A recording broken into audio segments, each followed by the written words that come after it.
right, web report time. Joshua, let's start with you as we look back on the game. Was this more of an affirmation of what Urban has built at Ohio State, or an indictment of what Jim Harbaugh has failed to build at Michigan? I think it could be both. I really do. I think you can look and see that Coach Meyer's done a great job recruiting. I think he's done the best job out of anybody in the Big Ten with getting players in there. I think that you can tell that he's done a better job of showing the players what this rivalry means to the university and to the state of Ohio. I think that he's done a really good job of preparing his team for big games, whereas you look at Coach Harbaugh and what he's done, he hasn't brought in the talent, and that was obvious when you look at the field. And you saw some of the plays that were being made. Our guys were just running away from them. They looked like they couldn't keep up.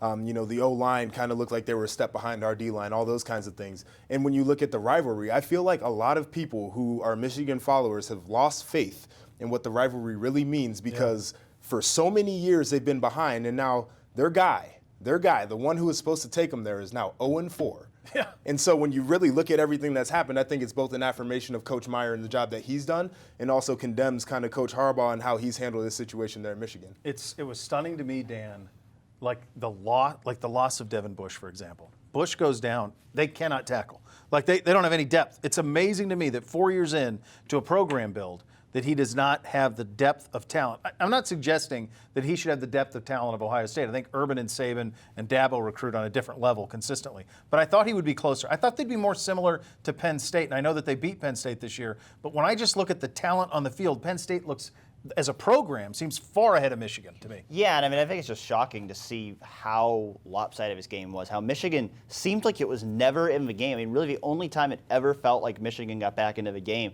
was when DeMario McCall muffed the kickoff in the end zone and they got the ball up a 9-yard line and were basically gifted 7 points. Yeah. I think other than that, Ohio State was just clearly the better team in this game. And you look at what Michigan, the type of season they've been having, winning 10 games in a row, the so-called revenge tour that they had going on. They were coming into this game. This was supposed to be their year. They had the momentum on their side. And they just looked like they couldn't compete with Ohio State in this game. And I think that was shocking. And I think that's a hard thing because you can't just keep losing like this. If you're Jim Harbaugh, you've now gone 0-4 in this rivalry. I'm not sure that you can afford many more of these rivalry games before they're looking for a new coach. Well, not if you're judging yourself against Ohio State, which maybe it's not fair. Maybe they're not. Maybe they have to worry about being better than Penn State and Michigan State, and not. Maybe it's not possible. I mean, maybe Michigan is Tennessee.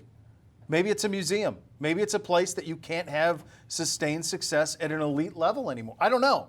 I mean, they did it at Notre Dame. Kelly finally got it figured out, and they're going to get a crack at a national title. They navigated undefeated. But I don't know, like, if this guy can't do it there, I don't know that there is a guy out there. He's the prince who was promised, right? He was the one who's supposed to do it. Northwestern this week in the Big Ten championship game.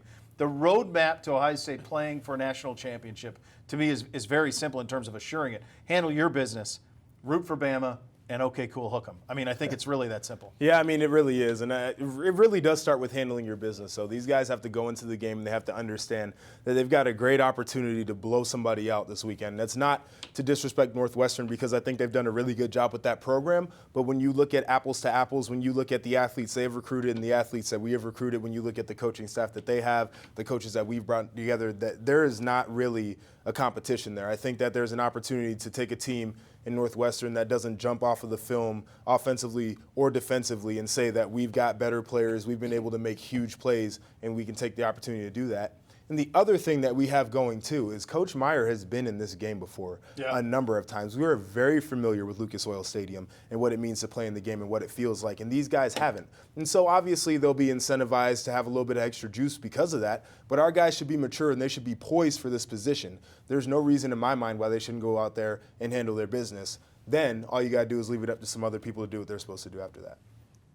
Yeah, I mean, you got to go out and handle your business. That's the only thing you can control right now if you're Ohio State is to go up there on Saturday and play the best game that you possibly can. And we saw on Saturday what this team's capable of. We hadn't seen it all season, but we finally saw it on Saturday. This team is capable of being one of the best teams in college football. They showed that on Saturday.